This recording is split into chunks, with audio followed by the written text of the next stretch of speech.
nós no telão, o tema é um tema que traz em si uma certa contradição, um certo paradoxo. Conselhos para estrangeiros que estão morando em sua terra natal. É uma contradição de termos, porque afinal de contas, se está morando na sua terra natal, não é um estrangeiro. Mas ao longo da mensagem você vai entender sobre o que nós vamos conversar nessa oportunidade. Você vai entender, e mais do que entender, você vai se identificar, abraçar os valores que serão destacados e subir um degrau na sua qualidade de vida, na sua vivência. É uma fala, então, que diz sobre alguém que não está na sua terra, mas está na sua terra. E é isso que nós vamos desvencilhar nessa noite, que nós vamos entender essa possibilidade da gente não estar, mas estar, de não ser, mas ser. Neste olhar que passa pelo conceito do estrangeiro, a questão do estrangeiro, ela sempre exige de nós, porque a questão do estrangeiro diz respeito a uma cultura diferente da nossa. E culturas diferentes da nossa, você sabe, podem nos colocar em situações de vergonha, de constrangimento, e nas chamadas saia justa, situações complexas. Estrangeiros, eu não sei se você já teve alguma experiência, temos um bom número de irmãos que têm parentes morando em outros países, mas até mesmo em outros estados, não é, irmãos? Nosso país, com a sua extensão territorial, continental, às vezes o que é costume num estado, em outro estado é totalmente diferente. Tem falas que na região nordeste do país, por exemplo, são normais, aparecem no diálogo com frequência, e se a gente falar aqui é palavrão, expressões que são expressões idiomáticas, alguns tipos de palavra que não se entende bem, mas no exterior muito mais, né, irmãos? O jeito de andar, o jeito de comer, o jeito de se relacionar. Eu fui na casa de uma pessoa, um padrão de vida extraordinário. Para você ter ideia, o cara tinha um aras na casa dele. E a hora de comer, a hora que nós fomos para a sala para a mesa de jantar, e estávamos na sala do piano e fomos para a sala do jantar. E quando chegou na sala do jantar, eu vi aquele negocinho meio crocante, com um salmãozinho em cima. Eu já fiquei desesperado. Como é que come esse negócio? E a primeira coisa, irmãos, o primeiro desespero que veio na mente foi o medo de espetar o garfo e aquela torrada pular, que nem um disco de malha, né? Não tem aquele... Olha, então eu vou usar a velha tática, vou ficar quietinho, o que os outros fizer eu faço. Se pegar com a mão, eu pego com a mão. É o melhor caminho, a melhor saída. E tudo correu bem. A minha entrada não pulou do prato. Tudo correu bem. Estrangeiro é isso, irmãos. Estrangeiro passa vergonha, não sabe como é que come os negócios, não sabe. A vergonha pode ser até maior. Vou pedir até licença para o pastor Manédio para contar que o pastor Manédio tem um filho em Portugal. E o pastor Manédio foi visitar o seu filho em Portugal, e visitando o filho no Portugal, recomendaram para ele: olha, acho que é bom o senhor pegar aquela bicha ali. Você consegue imaginar o pastor Manédio tendo a recomendação de pegar a bicha, mas a bicha em Portugal é a fila, irmãos. Por isso eu preciso que você entenda que pegar a fila em outro país pode ter uma expressão que nos coloca em constrangimento, que nos coloca numa situação delicada, que nos coloca em situações às vezes assustadoras, às vezes constrangedoras, em situações que podem nos deixar de certa forma desconcertados. Mas não é só quem está fora que contribui com a cultura que nos enriquece. Nós também contribuímos com a nossa cultura com aqueles que nos recebem. É sempre uma troca cultural. É sempre uma troca de conceitos, de valores, de experiências, de linguagens, de tantas e tantas situações que enriquecem as duas partes. Estou contando isso para você para dizer que em 1 Pedro, o destaque que o apóstolo faz é para a condição daqueles que estão em Cristo Jesus serem pessoas classificadas como forasteiros. como estrangeiros. O Pedro insiste, e em mais de uma oportunidade, ele fala isso. Eu quero dar conselhos para vocês, que estão aí espalhados em Bitínia, Ponto, Capadócia, naquela região que hoje é a Ásia. Os crentes estavam espalhados, e mais do que fisicamente ou geograficamente, ser gente de pontos distintos, o Pedro faz questão de deixar claro: olha, mesmo que você é de outro território e você nasceu nesse outro território, não se engane, porque você é de um território maior ainda, você é de uma pátria maior ainda. O Paulo usa o termo pátria celestial, e o Pedro vem trabalhando com essa questão, mostrando para os crentes, sim, que os crentes estão aqui de passagem, tem uma contribuição a ser dada, tem uma interação, trocas, relações que são positivas, são enriquecedoras, tem valores a agregar, e a sua vida faz diferença nessa vida. E o mais importante, que ele deixa muito claro: não se percam, não se vendam, andem no meio, mas não seja um deles, seja alguém diferenciado. E é sobre essa diferenciação que eu quero ler o texto bíblico com você, que eu pedi para você abrir a sua Bíblia em 1 Pedro capítulo 2, 2 versinhos bem objetivos. O Pedro diz assim: amados irmãos, eu quero advertir vocês que estão nessa condição como se fossem peregrinos, como se fossem estrangeiros, forasteiros, que mantenham distância dos desejos carnais que lutam contra a alma. De acordo com a sua tradução, pode estar das paixões carnais. Procurem viver de tal maneira, de uma maneira tão correta, tão exemplar, entre as pessoas que não creem, para que a sua vida ela venha calar a boca das pessoas. Para ser mais preciso naquilo que Pedro diz, ele diz: andem assim, para que mesmo aqueles que acusam vocês de praticar o mal, eles sejam envergonhados por causa do seu comportamento correto. Eles não tenham o que falar de vocês.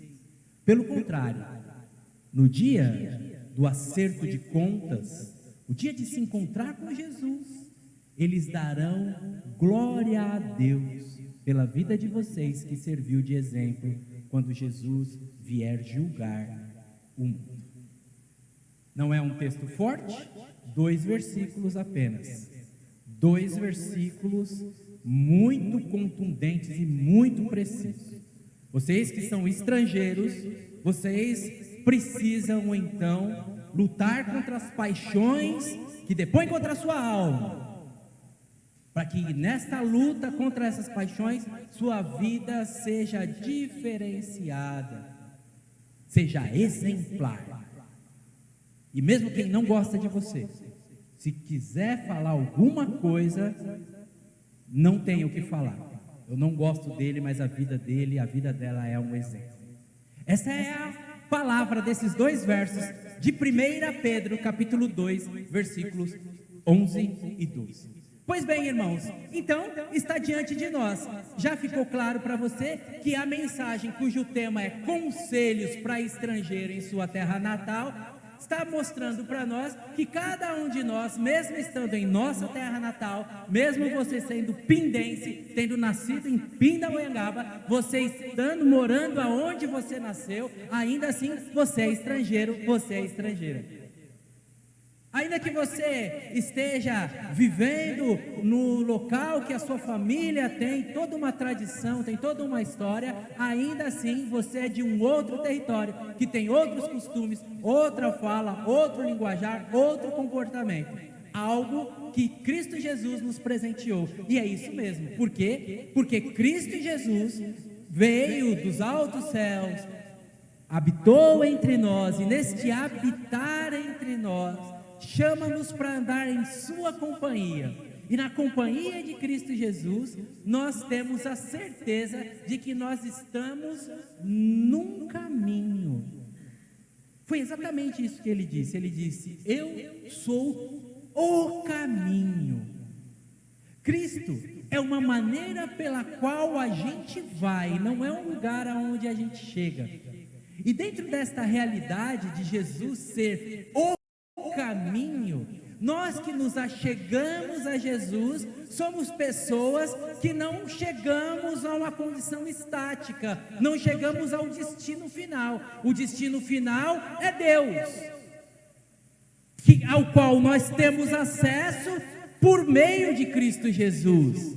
Por isso ele mesmo diz: ninguém vem ao Pai se não for por mim, por este caminho. Eu e você então estamos em jornada, eu e você estamos em meio a um trajeto, eu e você estamos nesta terra como peregrinos, vivendo como estrangeiros, como quem sabe que aqui não é o nosso lar. E foi exatamente essa expressão que o autor usou no Velho Testamento. Você se lembra? No livro, no Velho Testamento, ele traz o destaque: olha, levantem, porque aqui não é o lugar do seu descanso. E eu e você não temos descanso nessa terra. Não temos aqui nada que venha nos satisfazer ao ponto de nós nos sentirmos em paz, em tranquilidade, em satisfação plena. Sempre haverá em nosso coração uma inquietação, porque fomos feitos para a eternidade, diz o sábio Salomão no livro de Provérbios. Criados para a vida eterna, criados para um porvir,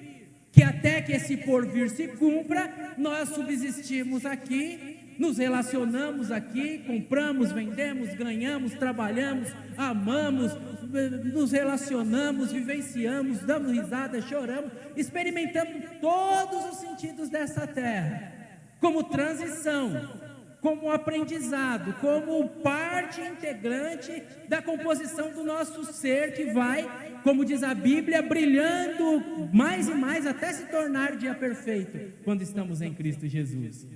Diante desta realidade, eu e você então estamos aqui de passagem. É o jargão mais comum de todos, né? Muito usado em ofícios fúnebres, mas é a realidade da vida, irmãos. É ruim ser óbvio, mas de vez em quando é necessário ser óbvio. Estamos aqui de passagem. Nessa condição de quem está aqui de passagem, cada recurso que nos vem, nós temos que usar com sabedoria. Cada relacionamento que nos vem e cada pessoa da qual nós nos aproximamos, temos que passar por essa vida de tal maneira que agregue valor, que torne essa vida melhor. Cada item que nos é disponibilizado, nós administramos como verdadeiros dispenseiros, como verdadeiros mordomos daquilo que nos é confiado, sejam nossos pertences tangíveis, materiais, as coisas, seja aquilo que é intangível, como os nossos dons, nossos talentos, nossas afinidades.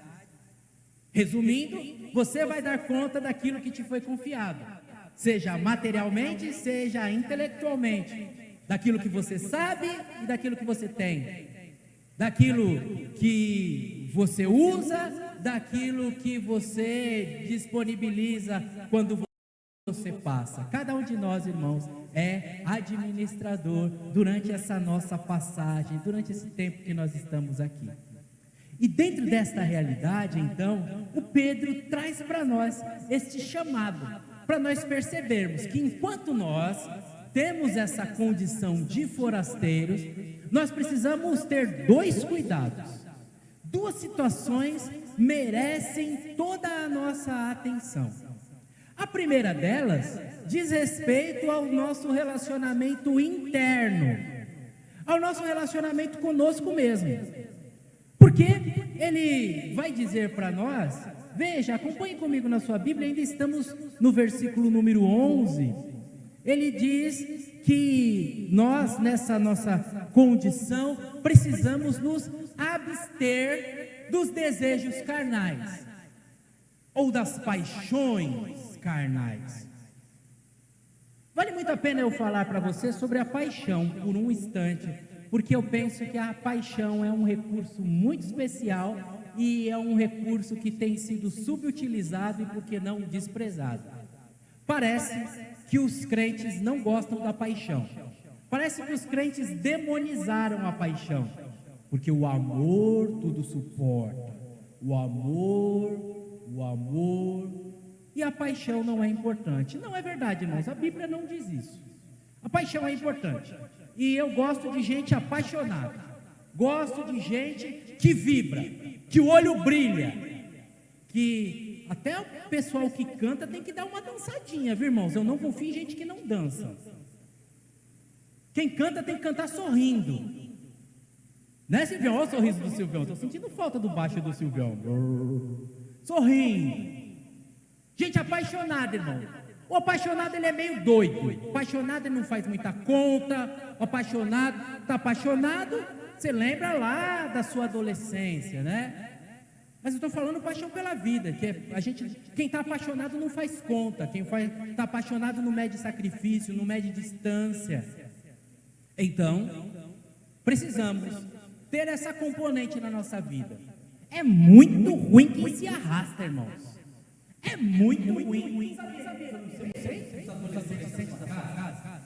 Adolescentes da minha casa, eu era solteiro, falando de mim. Muitas vezes.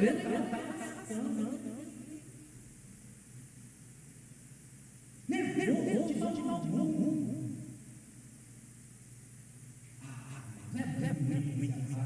Vai se arrastando. Vai se arrastando. Encontra um colega, vai conversar antes, vem logo. Nossa, não percebe. Quanto mais você quer dia lá na frente, vem pra cá, mais você vai morrer, você vai vida acaba. Se você vai adiantando, coisa boa. É vibrar para aquilo que a gente está bem. Coisa boa. Comeu com gosto, com alegria, sem se acertar. Paixão é bom. E quem não está apaixonado está morrendo. Então, olha aqui. Deus, eu chegar aqui e quem está de má vontade não vai caminhar. O Igor vai dar. Que vida triste. Tem que dar, subir em cima da mesa, dar um grito, apaixonado, gente assim. Porque aqui, é por isso que a gente está estudando nas palavras da Bíblia. Ele não está falando para fugir da paixão, ele está falando para das paixões finais. Você percebe a diferença? Não é a mesma coisa. Tem a paixão e a paixonal. A paixão, veja a hora de chegar na minha família, apaixonado por uma coisa boa, não é uma coisa carnal. Veja a hora de estar na minha Deus, coisa boa. Ele estava falando, fuja das paixões carnais. Essa questão de nós não, lidar conosco mesmos, ela é fundamental, é importante toda a situação. Que nós tenhamos uma maneira de viver diferenciada, a partir de primeiro lugar, de não entregar nosso coração as coisas vazias, coisas que não agregam valor, de alguma maneira nos distraem do principal. Fugir das paixões carnais é o chamado pelo você não se perder com coisas vazias, coisas glórias, coisas passageiras, questões que vão trazer para você bem-estar emocional, trazer para você bem-estar social, familiar,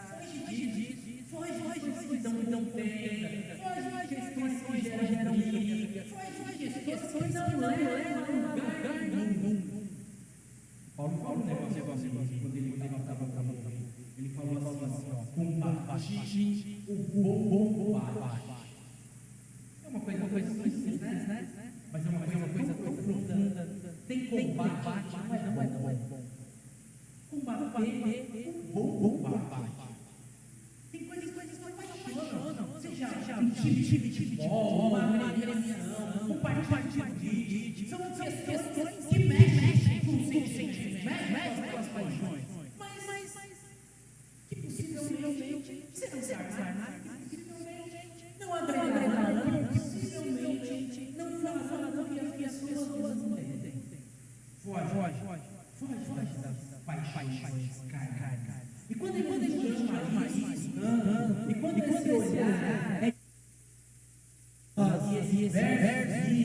é trazido para nós como característica diferencial da vida, vem do linguagem, mas ele também nos convida a vivenciarmos relacionamentos externos a nós. Lide bem com você mesmo. Lide bem com os seus sentimentos, para que você encontre a paz, para que você tenha tranquilidade. Lide bem, caminhe bem com as pessoas. Isso trata o versículo 12, quando ele diz: procurem viver de maneira exemplar. Como for esse texto? Nós temos que guiar de tal maneira que as paixões deste mundo não tomam conta do nosso coração, e aí a gente fica numa boa, tendo ou não tendo, fazendo ou não fazendo, ganhando ou perdendo, lida bem com a gente mesmo, como as pessoas nós temos que lidar com as pessoas com as quais nós interagimos.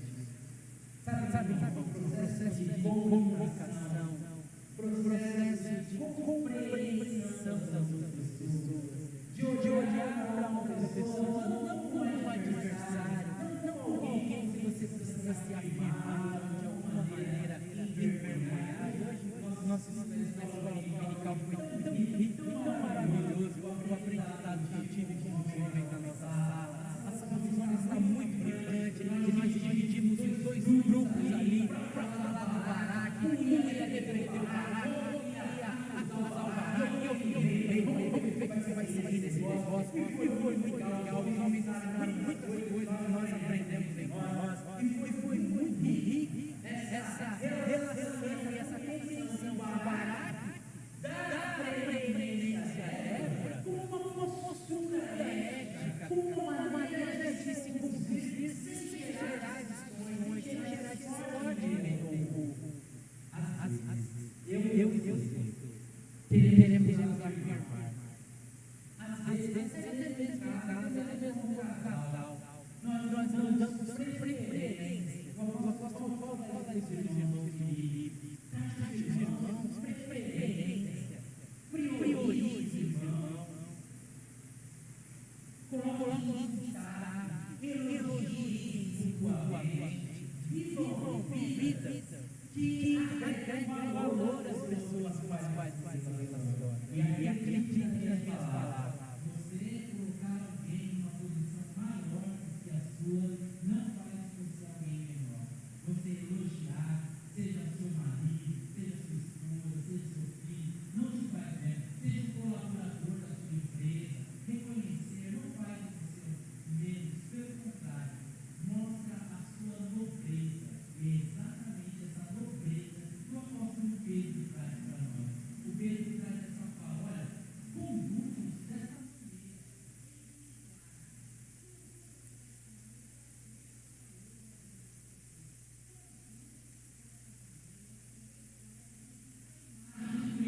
Porque no fim de tudo, irmão, o que importa e o que faz diferença mesmo é nós sermos parecidos com Jesus. E Jesus não conhecia. Jesus vibrava. Lembra-se de Jesus na casa de Zaqueu? Jesus, diante da manifestação de Zaqueu, Jesus elogia, Jesus fala: olha, hoje entrou a salvação nessa casa. Lembra quando Jesus encontra com Natanael? Jesus fala: este é um varão que tem valor. Israelita de valores. Jesus, irmãos, ele não se detinha em destacar as qualidades daqueles que tinham qualidade. Não se detinha em fazer com que o clima ficasse bom. Talvez por isso as crianças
psicológico, sei lá de que ordem for, alguém olhar para você e falar assim: vixe, meu santo não bate comigo. Você que tem o Espírito Santo está tranquilo. Porque a pessoa vai perguntar para aquela outra assim: ah, é? Você não vai? Por quê? Você tem? Quem que fez? Não, ele não fez nada. Eu não sei por que eu não gosto disso. Entendeu? É assim que ele termina o versículo. Vivem de uma maneira que aqueles que não creem, eles olhem para você e não tenham que te acusar. Não vejam você nenhum mal. Pelo contrário, que o comportamento de vocês seja como uma evidência no tribunal, seja uma prova de que Deus esteve no meio deles. Essa é a expressão, irmão. Essa é a expressão. É como se fosse assim, figurativamente ou figuradamente. É como se fosse no dia do julgamento, a pessoa que vai ser julgada, ela não poderá dizer assim: ah, eu não vi Deus na terra. Essa a fala do apóstolo Pedro. Que a pessoa que está diante do tribunal, sendo julgada para a eternidade, é como se houvesse um interrogatório perguntando assim: e aí? Você então, o que você tem a dizer a seu favor? Você não viu bondade na terra? É, sou obrigado a reconhecer que eu vi. Eu olhei lá os membros da primeira igreja batista de Goiânia da Serra e vi gente boa. Não posso dizer que eu não vi bondade. A pessoa vai ter como se defender, porque tem referencial nobre nos crentes. Se eu fosse você, eu ficaria apavorado com essa notícia, porque eu fico. Em Cristo Jesus nós passamos a ser o fiel da balança. Não é muita responsabilidade? Em Cristo Jesus, A pessoa não vai poder dizer que ela não viu Deus, porque ela viu Deus refletido em nós. Não vai poder dizer que ela não viu atributos de Deus, como a bondade, como o amor, como a justiça, como a misericórdia. Quer dizer que você não viu justiça na terra? Eu sou obrigado a reconhecer que eu vi. Eu vi. Quando eu vi um crente, eu vi justiça. Você não viu amor na terra? Se você não viu amor na terra, eu vou deixar você entrar no céu. Realmente eu não posso me defender. Eu vi amor na terra. Eu vi um povo amoroso, zeloso de boas obras. Eu e você temos nessa noite então, primeiro, conselhos para nós andarmos como forasteiros. Primeiro é entender que nós somos forasteiros. Entenda isso. Você está aqui de passagem. Entenda isso. Entenda que isso não tira a sua responsabilidade com esse território. Pelo contrário, acrescenta a responsabilidade. Enquanto eu estou aqui, eu vou lidar bem comigo mesmo, com as minhas emoções, com a minha relação, com a minha vida, com meus sentimentos, com a minha maneira de lidar, olhando a vida de tal forma que eu não venha me perder com paixões carnais. Enquanto eu estou aqui, eu vou lidar bem com as pessoas, para que de alguma maneira a minha vida acrescente valor na vida delas. De tal forma que essa pessoa nunca vai poder dizer que ela não viu Deus, porque ela viu Deus através da minha vida. Eu acho que a responsabilidade é grande. E eu acho que diante de uma responsabilidade grande, só nos resta orar. A grande vantagem desta mensagem, que já estou concluindo, já concluí na verdade umas 3 vezes, mas aí eu volto em algum ponto que eu esqueci. A grande vantagem é que nessa jornada nós não estamos sozinhos. A grande vantagem que existe o Espírito Santo de Deus e o próprio Senhor Jesus, que disse: estou convosco todos os dias até a consumação dos séculos, garantindo a nós que Ele nos habilita para nós administrarmos as nossas paixões, para nós nos relacionarmos bem com as pessoas.